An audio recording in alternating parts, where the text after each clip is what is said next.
The views and opinions expressed in this program are those of the participants and do not necessarily reflect the views of BronxNet or the program underwriters. And hello, welcome to Open, the show that opens the Bronx and the rest of the world right to you. I'm Daren Jaime, and today we're going to update you on what's happening in and around our borough. Coming up on our show today, Women's History Month is going strong. We're going to learn more about the business services Women Entrepreneurs We NYC initiative dedicated to help women start and grow their business. And afterwards, April is Autism Awareness Month. Champs for Autism is holding a fashion show casting call this weekend. Stay tuned to find out more information. And then next, the Nurse Family Partnership is a community health program changing lives. We'll find out just how later. After that, Hostos Community College Center for Bronx Nonprofits is hosting a Women's Resilience Conference. More information is going to be coming up, so you want to stay tuned to get that. Then the Shared Interest Gala, celebrating 25 years of serving over 2.3 million South Africans, will be taking place next month. We're going to learn more with its founder a little bit later on.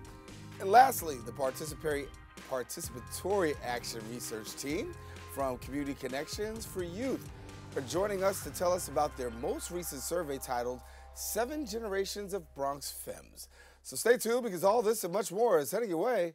Right now, we're officially open.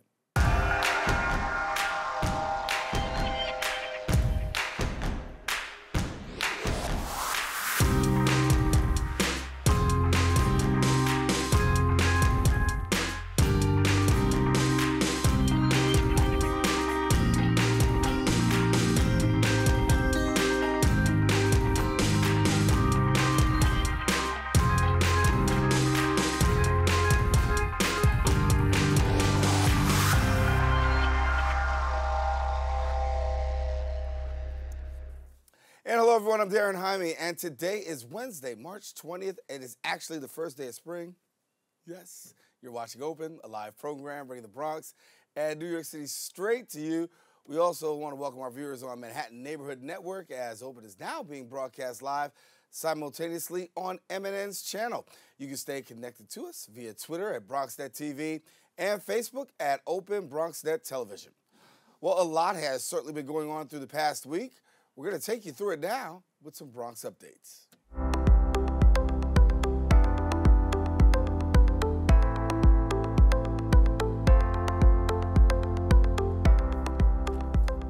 Okay, our first story is really no laughing matter, but traffic failed to move yesterday when a calf was spotted running loose on the Major Deegan Expressway in the Bronx.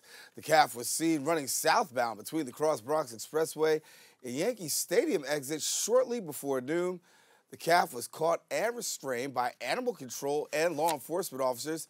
He has since been named Major Deegan. It's also unknown where he came from or how he got loose. But he wasn't the only escapee this week.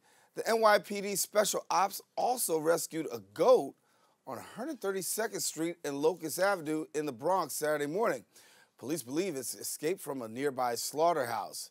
Major Deegan and Mike the Goat were both reportedly taken to Animal Care Center of New York before being transferred to their new homes at the Skylands Animal Sanctuary in New Jersey. I'm really serious. This is a real story here. Well, more serious news and legal news. New York State is currently weighing a bill banning the sale and manufacturing of fur coats.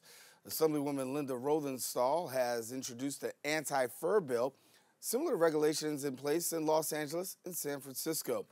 Rosenthal says that the use of fur is, quote, unethical with our modern views on animals as human companions and sentient beings. The bill is sure to face some backlash from the fur industry, with the Fur Information Council of America already buying 2 lobbying firms and a PR company in order to push back against Rosenthal's bill.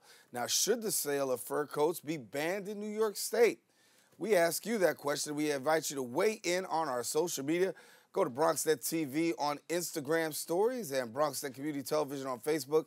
Let us know what you think, and we just might post it up right here on the show. A new survey by the Department of Education found fewer Black and Hispanic youth were admitted into New York's most selective high schools this past year.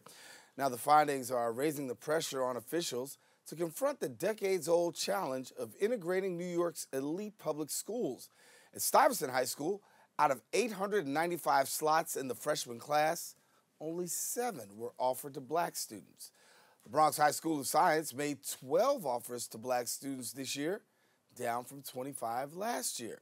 The number of Hispanic students who gained admission to Bronx Science also dropped from 65 last year to 43.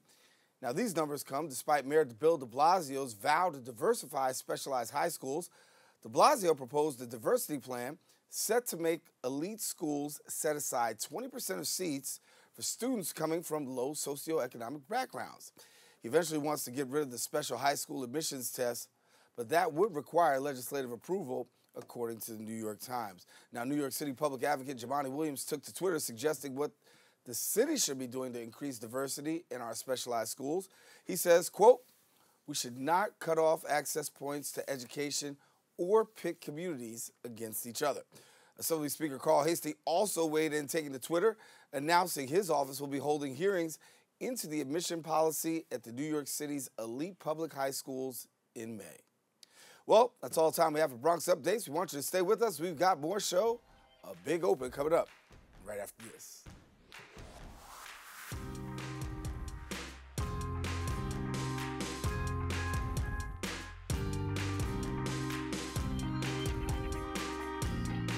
For all the papas out there, let's stop what we're doing and take a moment.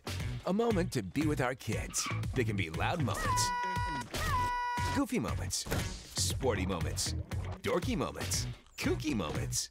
Moments where we talk or walk or just hang out. It doesn't really matter. They all count because every time dads take a moment to be with their kids, well, it's pretty momentous. So let's all take a moment to make a moment today. I guess sometimes things just happen. Devastating things. Your whole world changes in an instant.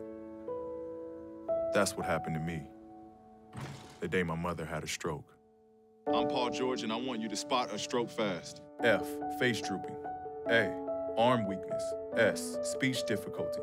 T, time to call 911. Protect the ones you love. Spot a stroke fast.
And we are back here on Open. Women Entrepreneurs We NYC is an initiative based out of the New York City Department of Small Business Services. It's dedicated to helping women start and grow their own business. And joining us in the studio to tell us a little bit more about We NYC is actually the Commissioner of Small Business Services. We welcome Gregg Bishop to the show. Greg, good to have you. Well, thanks for having me. Good to have you. So, I mean, and happy first day of spring. Yeah, we're enjoying it. I mean, it's getting better, so it's looking up. Oh, yeah. It's my favorite time of year. Yeah, favorite for me, too. Talk to us a little bit about women entrepreneurs. Obviously, when we talk about New York City, small business is definitely the lifeblood. It is absolutely the lifeblood. There's over 230,000 small businesses here in New York City, and they are the economic engine of the city of New York. But about a couple of years ago, we looked at what can we do for women entrepreneurs. There are over 360,000 women entrepreneurs who contribute about $50 billion annually in revenue.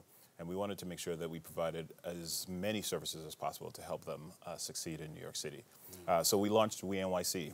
So it's short for Women Entrepreneurs of New York City, so it's we.nyc. And it's a series of services, everything from access to capital, access to mentors, it really connecting events and legal events to really help women entrepreneurs succeed.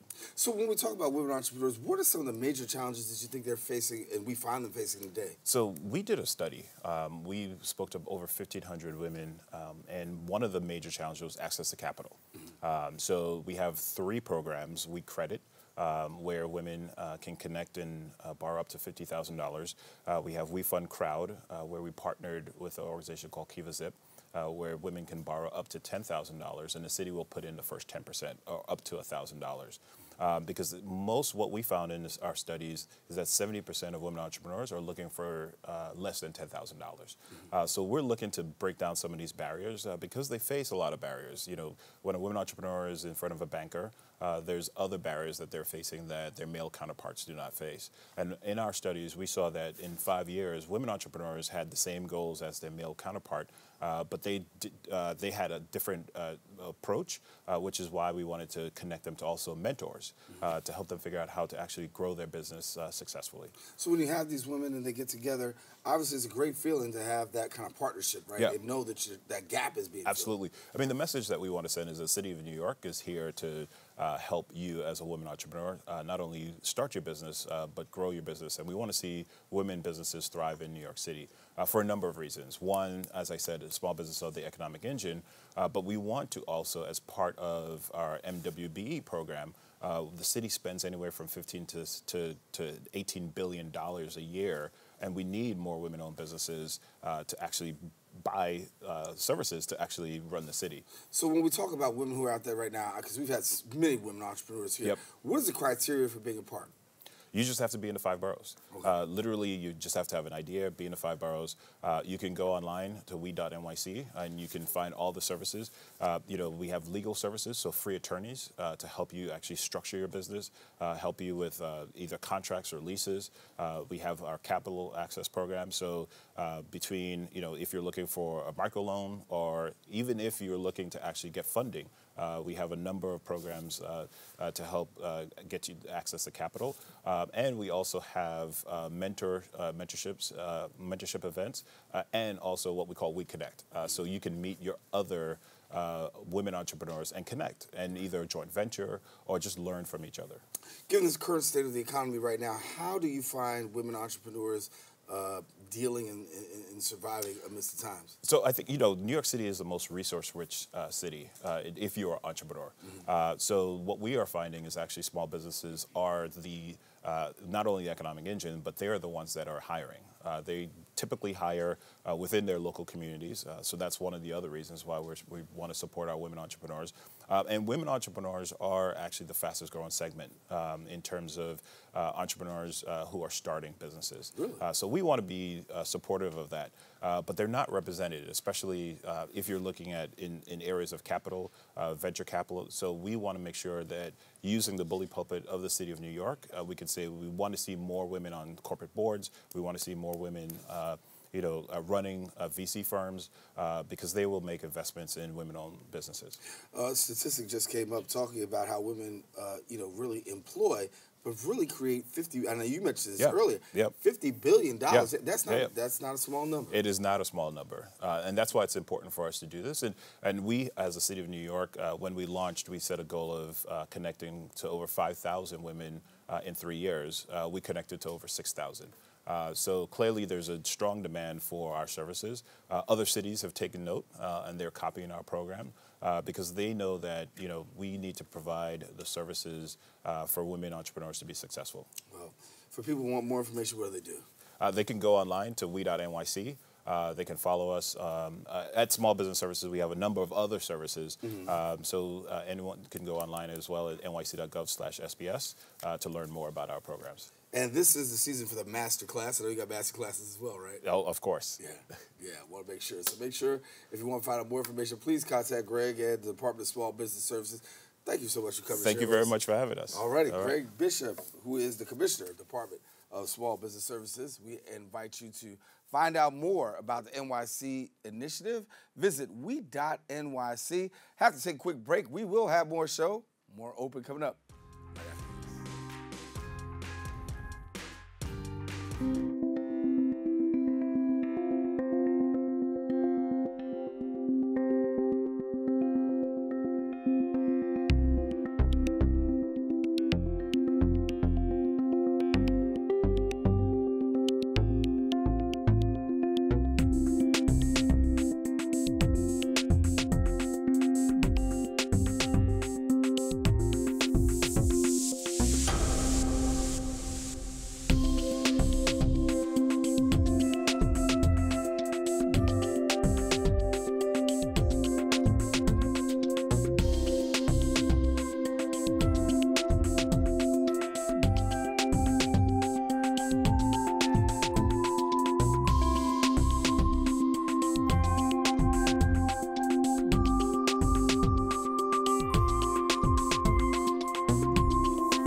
Behold, the angry giant.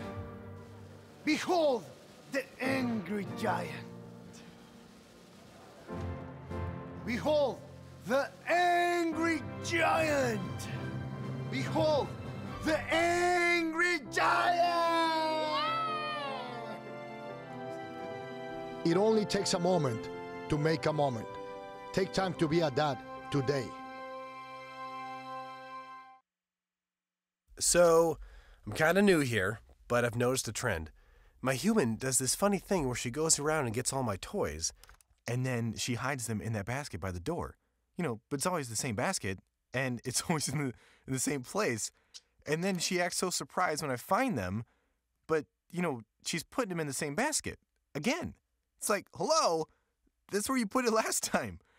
You were the worst at hide and go seek.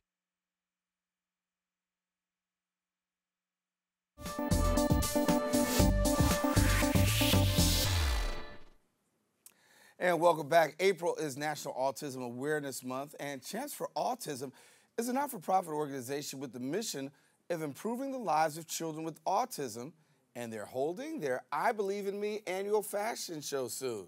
Now, joining me with some more information is the founder of Champs for Autism, Dr. Stephanie Addo. Thank you so much for being with us. Thank you. How are you? I'm good. I'm good. And so I want to talk about your organization because it's very special, first of all. Really, you have a heart for, you know, really those with autism. You guys founded in when? 20, I said 19, 20, right. 2014. 2014. Yeah, 2014. So give us a little bit about the background. Okay, so Champs for Autism is in honor of my son. I'm a mom of 3. So my oldest child is 12, and he has a diagnosis of autism. And looking for different events for all of my children to be included, it was really hard here in the Bronx. So I'm a Bronx native, so I started here in the Bronx, and I decided to do the fashion show because I just felt like it's a way where children with and without disabilities could be able to be in an inclusive environment and get to know each other, make friends, and things of that nature. So Champs for Autism basis is to create recreational, educational, and advocacy services for children and families of children with autism. Walk me back a little bit because we talked a little bit about, you know, your family and that being the passion for why you got started. What were some of the challenges you were actually facing as a parent that really said, you know what, gotta do something? Right. It's like more of where do I start? Right. But the main challenge I was facing is finding inclusive activities for my son. That's the main challenge. It was a big deal for me because I wanted him to be able to interact with typically developing peers as well as other children that may have autism as well. So I wanted to find that balance, and it was very hard because you have programs where it's only for special needs children, and then you have programs where it's only for typically developing children. So I wanted to create that one program where they both are able to get together because there's plenty of families like myself where you might have one child that's special needs and 2 children that are typically developing, and a parent wants to be able to take all of their kids to one activity where they're able to interact with all of their peers. So that's what I wanted. That's the type of environment that I wanted to create. So you formed this organization. You've done a lot with autism awareness. You've taken the name of autism out to places. What's the response that you've gotten as you continue to champion for autism? I think the best response that I can think of, even though we've had massive success, is my very first event. My very first event was a Easter ball, where I decided to host an Autism Easter egg hunt. I had an after-school program at the time, so I hosted it at my program. And I had parents come from all over New York, Long Island, all 5 boroughs, like everywhere. And that was the first time I saw that there was a real need for events like this.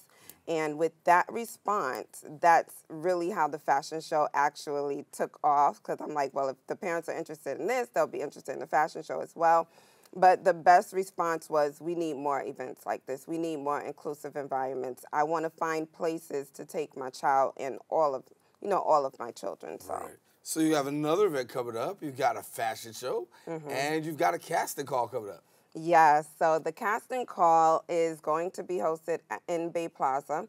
Bay Plaza has been wonderful to us. The new mall that opened up, they've been wonderful to us. So it's going to be hosted there at the mall on Sunday from 1 p.m. to 3 p.m. And it's for children with and without disabilities. So, I invite everybody to come on out and cast your child to be in the fashion show. And so 1 to 3, you come out, have the opportunity to cast. Talk a little bit about the show itself and what you're expecting in this fashion show. Absolutely. So the show itself is going to be May 19th. Actually, we are in year 5 of this fashion show. So we are going on tour. Year 5, you have to do it big, so we're going on tour. So we're starting here in New York State, and then we'll be ending it in New Jersey at the Crown Plaza Hotel. So when you come to the casting call, you'll find out whether your child was accepted or not to be in the fashion show. Then you get all of the details to be a part of the actual fashion show event. The event in May at Bay Plaza is usually held in the lobby. So we usually have about 200 to 300 people that attend. We have about 40 children that are actually in the fashion show. They're children with and without disabilities. It's always amazing every year. We have a segment in the fashion show called Autism Pride. That was the first time we hosted it last year. It was a hit. It's like the children come and they're very creative in all of their autism attires, showing off their abilities and what they're made of and their talents. And a lot of the parents enjoy that part. And if you had to say, you talk about awareness, right? You have this huge fashion show. You got people just walking by Bay Plaza. They really don't know what's going on. Talk about it. Does it offer an opportunity for a conversation and really for people to learn a little bit more? Absolutely, and I get that all the time. Once the show is going on, what is going on? What is this? I have a child with autism, or my friend has a child with autism. I want to help them. So the conversation goes on where I'll tell them to either get in contact with me or go to my website, which, www.champsforautism.com, shameless plug. But well, we're good with that, right? But yeah, so I tell them to go to my site, learn a little bit more about our organization and a parent's particular needs, because there's a vast variety of needs that a parent may have, and if I'm not able to help them, I'm able to refer them to someone that might be able to help them.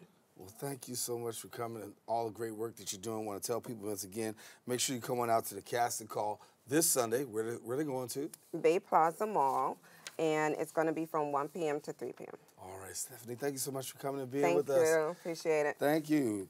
Champs for Autism. Now, if you want to enroll, participate your child in Champs for Autism's annual fashion show, as we said, auditions are going to be held this Sunday from 1 to 3, Sunday, March 24th. At Bay Plaza Mall. Spring into action. The actual fashion show is taking place Sunday, May 21st. Visit champsforautism.com for more information. Taking a quick break. We've got more open. Stay with us. We'll be right back right after this.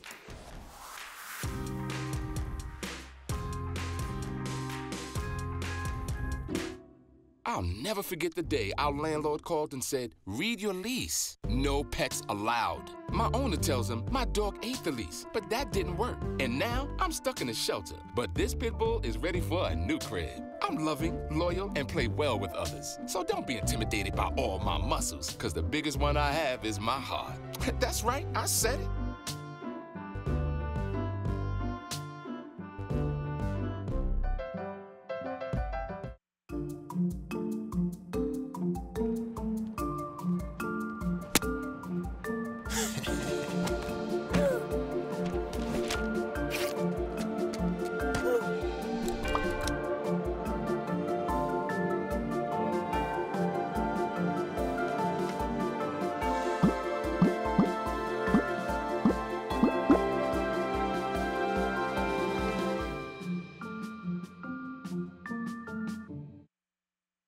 Sharu has no choice. She and millions like her walk miles a day for dirty water. But together, we can end their walk by providing clean water close by. Instead of spending hours walking to get water that makes them sick, girls can be in a classroom and moms will gain back time to care for their families. Sons and daughters can grow up strong, finally free of sicknesses. It's true. When you just add water, you change a life. Learn more at worldvision.org. Patriotism. It inspires passionate debate. It's worn like a badge of honor with good reason, because it means love and devotion for one's country. But what really makes up this country of ours? It's the people. To love America is to love all Americans. This year, patriotism shouldn't just be about pride of country. It should be about love. Love beyond age, sexuality, disability, race, religion, and other labels. Because love has no labels.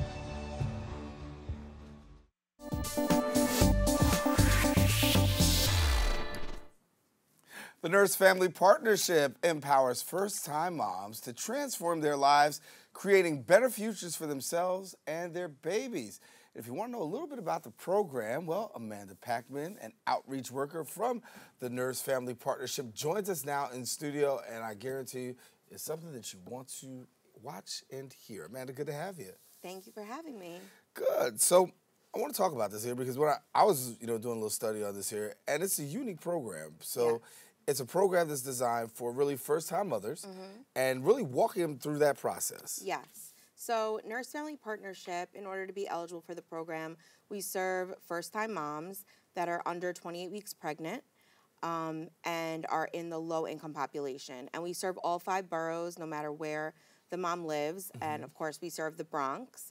We have 2 locations in the Bronx. And, yeah, that's what we do. And we provide them with a free service. It's a free personal nurse that they get that visits with them throughout their entire pregnancy until their child is 2 years old and supports them in every area that you could possibly think of. So you say they get a personal nurse? Yes. So it's a nurse that visits with them at home or wherever they're comfortable meeting with that nurse. And that nurse goes through the entire journey of pregnancy with them, childbirth, and raising their children, and helps them reach their goals as a mom, as a family, so that we, create better moms and better kids, and that's our goal. Quite innovative. Yes. And also quite rewarding. Yes, yes. It's got a personal reward for you, though, because you're taking part. Yes, so I am a Nurse Family Partnership graduate. I went through the program. My son, Ezra, is going to be 4 in about a month. So I graduated about 2 years ago, and now I'm the regional outreach coordinator for New York City and New York. I love my job. This program has afforded me the opportunity to really change my life. I was homeless. I'm a recovering addict, so I was addicted. I was on methadone when I became pregnant with my son, and I was introduced to Nurse Family Partnership through a mother and children residential treatment facility that I moved into while I was pregnant. And that is where I met my nurse, and she was amazing. She made me feel that everything was going to be okay. My life was extremely chaotic, and she walked me through this entire process. My son is thriving, and I owe a lot to this program. And so now you give back, and of course you're working with them and sharing your story and helping others be able to do that. What did it mean to be able to have somebody to actually walk you through the process? I mean, for pregnant mothers already, there's a lot of angst and anxiety. And so to be able to have somebody actually walk you through every day? Yes. So the nurses come about once a week to every other week, depending on what you need or what they feel you need, and meet with you for between 1 and 2 hours. So it meant so much to me. I lost my mother at a very young age. I didn't have that go-to person that most women that are pregnant, they call their mom for every little thing, all the questions that they have. And I had this nurse that entered my life and became a support system for me. I was able to ask her any questions. I'm sure a lot of first-time pregnant women understand. We have hundreds of questions. We forget the questions. We don't want to ask the doctor questions. And to have somebody with you that is there to support you with no judgment, that shows up consistently in your life to answer all your questions and let you know that everything's going to be okay is priceless. And you've been a great voice. You've shared a lot about your story, and you've shared how it's actually helped you in many different places. Talk to me about the people who are coming on board now, your ability to reach them and to really bring more women into the program. Yes, so we are expanding our outreach in all areas, especially the Bronx right now, reaching out to colleges, to high schools, and getting people on board to know that this is a free service. We're out there, we're available to these moms. We want to help these moms and just want everybody to get involved with us. So if a person's out there right now, a mom is out there watching and they're watching the show saying, listen, I can really use this, they're going to say, what's the criteria? What do I have to do? All they have to do is go to nursefamilypartnership.org, or they can go to nfpmoms.org, and it's very simple. If you live in the 5 boroughs, you already qualify because by your location. If you are Medicaid eligible or WIC eligible or in the low income bracket, you are eligible for our program. You have to be under 28 weeks pregnant and a first-time mom, and that's really it. Would you define it as like almost a turning point for your life? Yes, definitely a turning point for my life, and I love my job. I love being able to give back to the community, that things that were so freely given to me, and to be able to give that back to these moms, to meet them face to face, tell them what I've been through, show them where I am now, and give them that hope and that inspiration that they can reach their goals and be the best mom they can be. Amanda, thank you so much for coming to share us. A wonderful story. Thank you. Proud of you. Keep up the great work. Thank you so much. Thank you much. Thank you. Amanda Packman, our guest, and we want you to get connected. Now, if you do want to find out more information about this program, it is for first-time moms, first-time parent support. Visit nursefamilypartnership.org, and I guarantee you'll get some answers as well as some assistance. Don't go anywhere. We'll be back with more show coming up after this.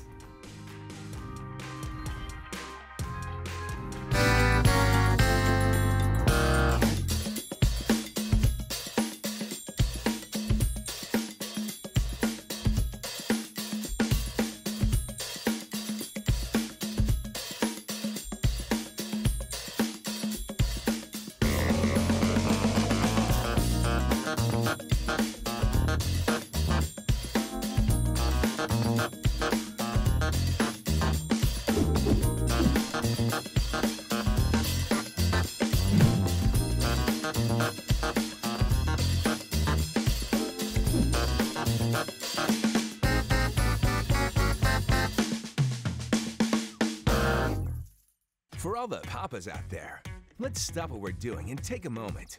A moment to be with our kids. They can be loud moments, goofy moments, sporty moments, dorky moments, kooky moments. Moments where we talk or walk or just hang out. It doesn't really matter. They all count, because every time dads take a moment to be with their kids, well, it's pretty momentous.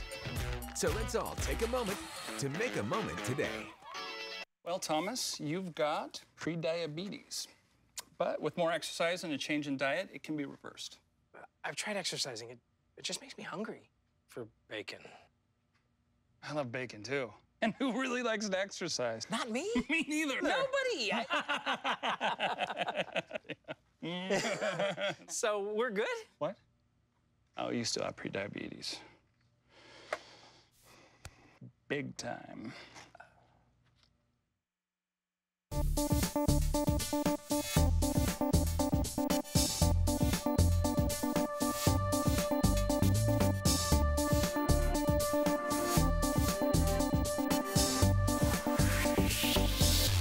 And we are right back here on Hope In. The Autism Center for Bronx Nonprofits is hosting their second annual Women's Resilience Conference, aiming to share the important work being done by women in a variety of different fields. And joining us now in studio to give us a little bit more, no stranger here to Open, no stranger to Bronx Net Television, Eileen Newman, Executive Director of the Autism Center for Bronx Nonprofits. And Eileen, good to have you. Hi, good Hi. to be here. Welcome back. Long time no see. Yeah, I know. I see you on TV more than I see, I know this was my beginning, though. I know. I'm glad to have you back. Glad to have you back. Got a very special event happening, 25th anniversary, huh? Oh, the 25th anniversary. Shared interest. No, that's not me. That's next. Oh, I'm sorry. What did That's I say? all right. I got my notes right but here. They have a great event coming up. They do have a great. So Listen, we can Donna's getting talk ready to come about around the that corner. next. I just looked down real quick and said, okay, great. No, the But we're 2019 good. Women's Resilience Conference. Oh, God. Go ahead. So last year, I had this idea. 65% or more of the students at Hostos are women, and that's where the center's located, as you know. So I thought we have to do something for women and to celebrate women, because I see that a lot of the women, just as Amanda, who was sitting here right before me, had tremendous barriers in her own development. That's what I see at Hostos, at women who they have children, they're going to school, they may be working full-time, and I thought we have to honor them, we have to celebrate them. And so I started talking to people about what kind of event should we do. And we came up with the idea. First, I thought we would have organizations that were helping women. And then I thought, you know what, somebody said, let's do something that's a celebration. And that's what we did. So last year we had Anna Oliveira from New York Women's Foundation as our keynote. This year we're having really interesting Lori Sutton, who is the Commissioner of Veterans Affairs and an ex-Brigadier General. Not exactly what we would be normally encountering. So Lori's going to be our keynote. And then we have what's called table talks. We have 15 women from all different sectors who sit at tables with other people who are attending. They have 3 minutes. We pick these 15 women to talk about who they are, what they do, and why they do it. And they can be, we have a woman who has been an engineer. She was, her family immigrated from Mexico. There were 10 kids in the family. They lived in the Bronx. She is an engineer, single mom, getting, I believe, her doctorate at this point. So it's everybody from her to people who are at Hostos, who are leaving at Rosario, who started as a student there, who's running the career services, end of. So when a woman sits at a table with these other women, you have these table talks, obviously a lot of empowerment goes on. Right. And what is the ultimate takeaway that after they have this experience? So part of it is to have them interact with each other and get to know each other and get to see how they might be able to work together, that there may be some crossover, that they're doing something, somebody else could be helpful.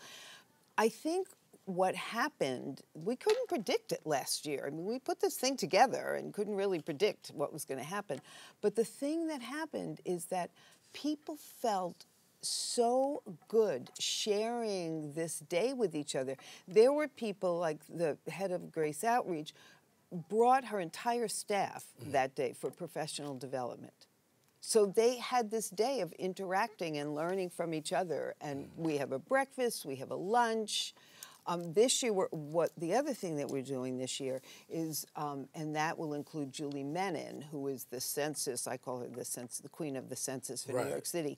We're doing a panel on the census and the importance of people getting involved with the census, because we know that the Bronx was horribly undercounted last time, and that this is a really scary year for people to be involved in. So we really want to get nonprofits involved with helping the community and get community people involved with getting their neighbors to take part. So that's another piece of what we're doing. So people just have a great day. I want to talk about one other issue, self-care. Yes. Because it's very important. Yes. Right? And I know that you address the issue of self-care, right. Particularly in the lives of women. Right, and that's the end of the day. The last piece of the day is we're doing an hour workshop with a woman who does these workshops all over the place, but happily is also teaching at Hostos, and all about self-care and people analyzing their own self-care, not with the idea that, oh, you're not doing enough, but with the idea of what might you be doing even though you don't think you have time, and especially people running nonprofits. Self-care. They know it, but they don't do it because they're caring for everybody else. Are you saying guilty yourself? Sort of, kind of, maybe. But that's code for yes. So for people who want to take part, what do they do? It's free. Right. It's on the 29th of March. Registration starts at 8:30. They come to Hostos, to what's called the C building, which is on the Grand Concourse. And they can also email me at enewman@hostos.cuny.edu for any other information. Eileen, well, thank you so much for coming. You're welcome. Eileen Newman, Executive Director of the Bronx Nonprofits, and glad to have you sharing with us. Take a break. Guess what? Before we take a break, we're going to once again give you a recap. Second annual Women's Resilience Conference is taking place on Friday, March 29th from 8:30 to 3:30 at Hostos Community College. Go to the Hostos Cafe located at 450 Grand Concourse and taking a quick break. Be back with more show coming up right after this. Open up your books to page 360. Did you just look at your phone while you was in class? You played yourself. Talking about inspirational quotes. You gotta believe in yourself. Don't ever play yourself. The key is to make it, so make it. Louise, can you give me an example of an inspirational quote? Don't play yourself. The key is to make it. And who said that? I did. Now that's a major key alert. Learn the real major keys to getting to college at getschool.com. I guess sometimes things just happen. Devastating things. Your whole world changes in an instant. That's what happened to me the day my mother had a stroke. I'm Paul George, and I want you to spot a stroke fast. F, face drooping. A, arm weakness. S, speech difficulty. T, time to call 911. Protect the ones you love. Spot a stroke fast. Why don't you ever see elephants hiding in trees? Because they're really good at it.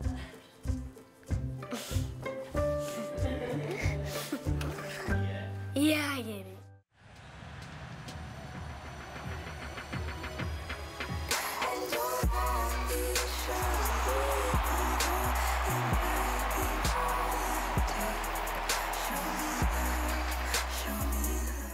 So, I'm kind of new here, but I've noticed a trend. My human does this funny thing where she goes around and gets all my toys, and then she hides them in that basket by the door. But it's always the same basket, and it's always in the same place. And then she acts so surprised when I find them, but, she's putting them in the same basket. Again. It's like, hello, that's where you put it last time. You were the worst at hide and go seek.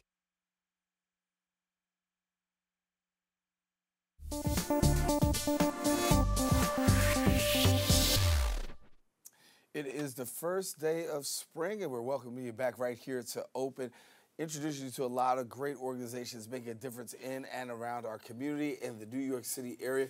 And now we want to introduce Shared Interest. Shared Interest is an organization that invests in the future of South Africa by mobilizing resources to economically disenfranchised communities. They are now celebrating with a 25-year gala event. And joining us to tell us more about the event, Donna Katzin, founding executive director of Shared Interest. And good to have you. Great to be here. Thanks, Daren. I kind of introduced your segment 5 minutes ago. Thank but you. It's okay. Thanks. It's cool. I'm glad to have you. Thanks. So talk to us here. This is the 25th anniversary and some great work that you guys do with South Africa. So on April 25th, we will be holding a gala to celebrate 25 years of South Africa's democracy and of Shared Interest's work.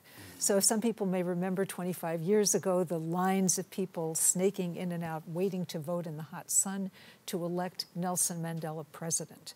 And at that moment in time, economic challenges emerged. Political power changed hands, economic power did not. But we are celebrating this incredible gift that South Africa has brought to us of hope and of power of people. And we are celebrating that legacy as we are celebrating the work that Shared Interest began 25 years ago to help people lay an economic foundation for their new political democracy. And so when you started Shared Interest, what was at your heart?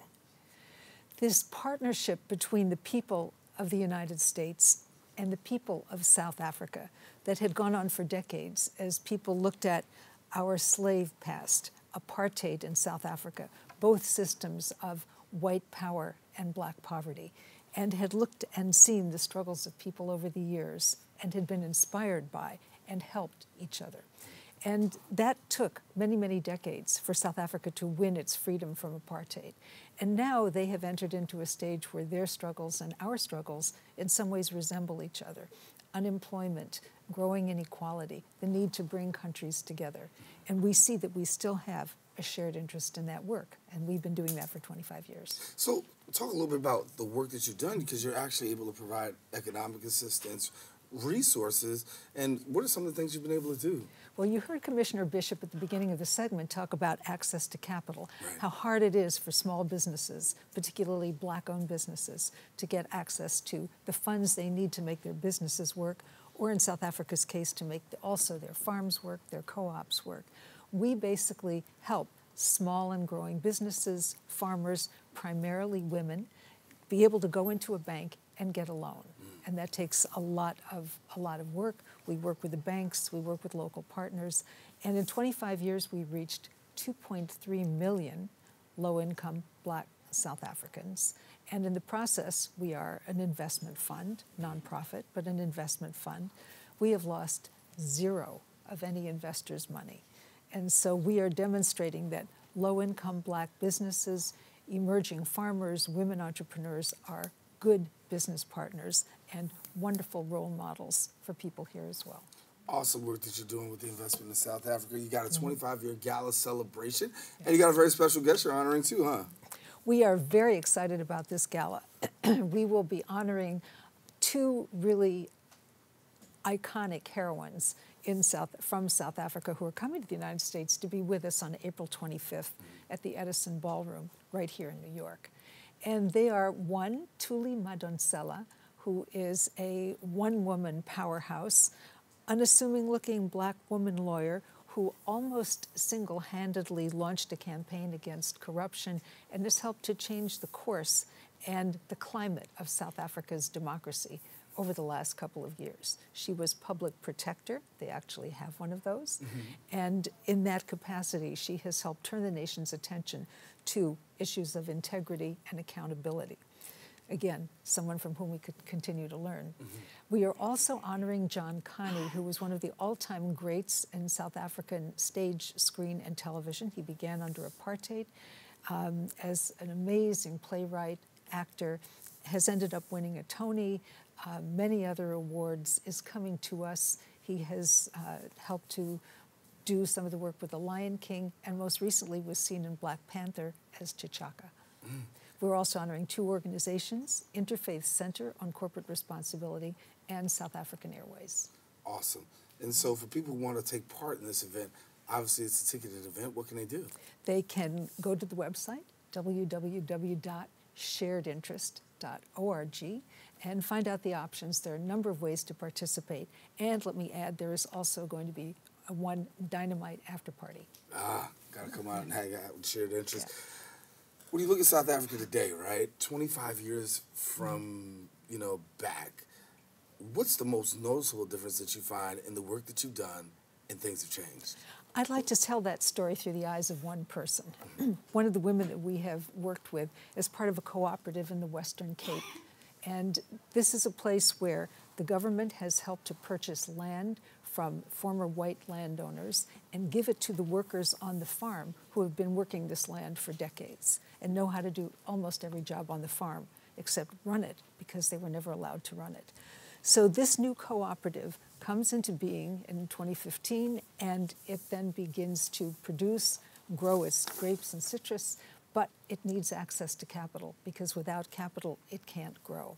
Zanele Mkokele is one of the women who started working there as a day laborer when she was 22. 5 years later, I come back and I interview her and I say, Zanele, how is it now you are part of all of this? You are part of the cooperative. What change has this made for you? And she says, now for the first time, I can see my future. I am one of the owners of this farm. Wow. Donna, amazing work, amazing story. Shared Interest. Thank you so much for coming and sharing Thank the great you. work that Thanks, you do. Daren. Thanks Good for to the have you. Thank opportunity. you. Good Listen, to be here. if you want more information about Shared Interest or you want to attend the event, listen, all you got to do is go to sharedinterest.org and you can be a part of the event, or if you just want to donate and help the cause for those in South Africa. Got to take a quick break. Got more show? Yes, we do. Be right back. Got more right after this.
You think getting dumped by text is harsh?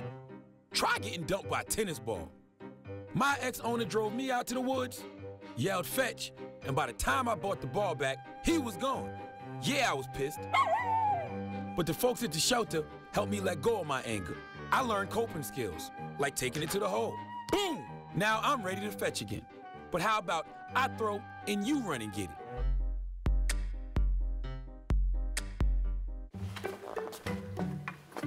Why don't you ever see elephants hiding in trees?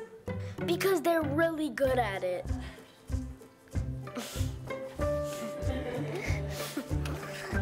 Yeah, I get it.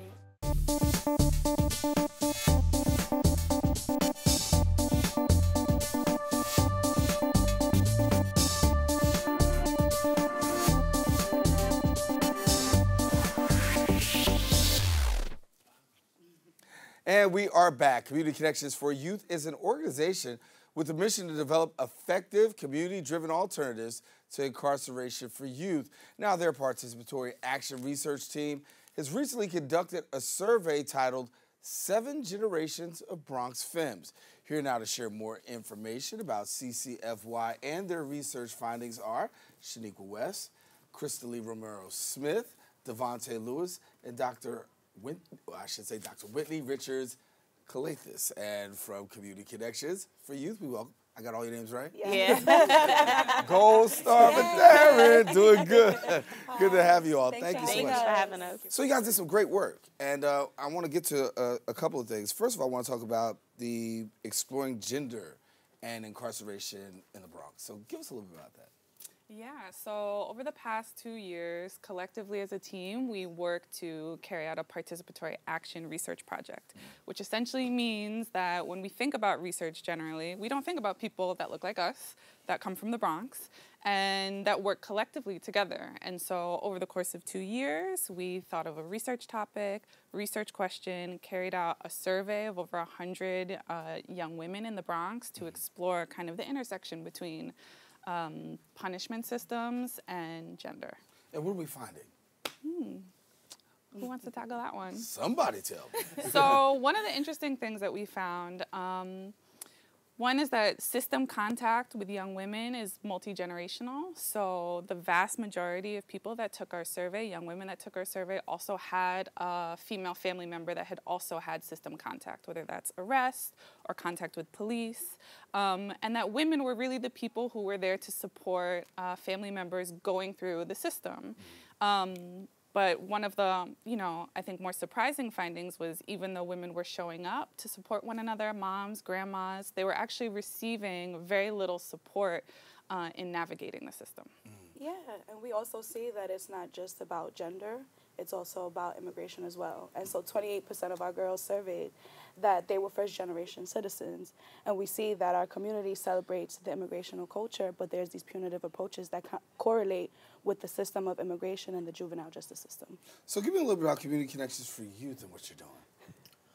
So CCFY, which is Community Connections for Youth, works with young people and community to try to divert young people from the system and building community capacity so that the community can take care of its young people instead of pushing them through the system and having that weird trajectory. How have you found that to work? It works. It does, yes. I think it's been about 10 years for CCFY, so 10 years in the game. Right. I mean, that has to show that it works in some way. Definitely. And also, you got Urban Girl Magic. I want to get an opportunity to talk about Yeah, that. Urban Girl Magic. So Urban Girl Magic was birthed from our findings in this project. So me and Crystalee co-founded Urban Girl Magic in January 2018. So we've been running for a year and a half so far. So we focus on creating space for young women of color from all over the Bronx. So just come share their voice through leadership. We do one-on-one mentoring. We do school support. We create dialogue so they can have the opportunity to talk about issues that's affecting them in their life, in their community. We cook together. We dance. Crystalee, a whole lot of fun. We have a whole lot of fun. And we run that on Thursdays at our main building down on 3rd Avenue in the Mount Haven area. And it's from 4 to 5:30. So if you know any girls that want to come, please refer us. Yes, that's it. So somebody's watching right now saying, listen, I like your energy.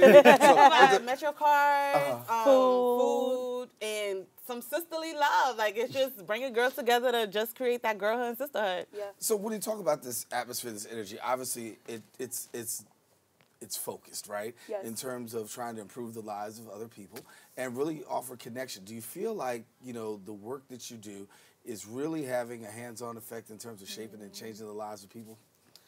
Yeah. Yeah, it is. In my personal opinion, not everything works. So you have to find what works for who you're working with. And it's about self-reflection as well. Like, you have to do the work internally before you try to help somebody else. I've seen, like, some of our girls, they ask for, like, school support, and they also ask us to just, like, be ourselves, and we demonstrate that by, we both in school, we're both college students, so we demonstrate leadership by providing spaces for our girls to facilitate their own workshops, which is growing through leadership, and just provide, like, creating space so they could be themselves. And everyone on our team is system impacted, so we have some type of experience, and we're experts in our own experience, and the girls can relate to us, and they see us as role models. Doctor, if there's a girl out there watching right now, what do they do? Sorry? If there's a girl out there watching. Well, I think, like Crystal Lee said, definitely come through to our program. I also think own your expertise, right? That's really what our research is about.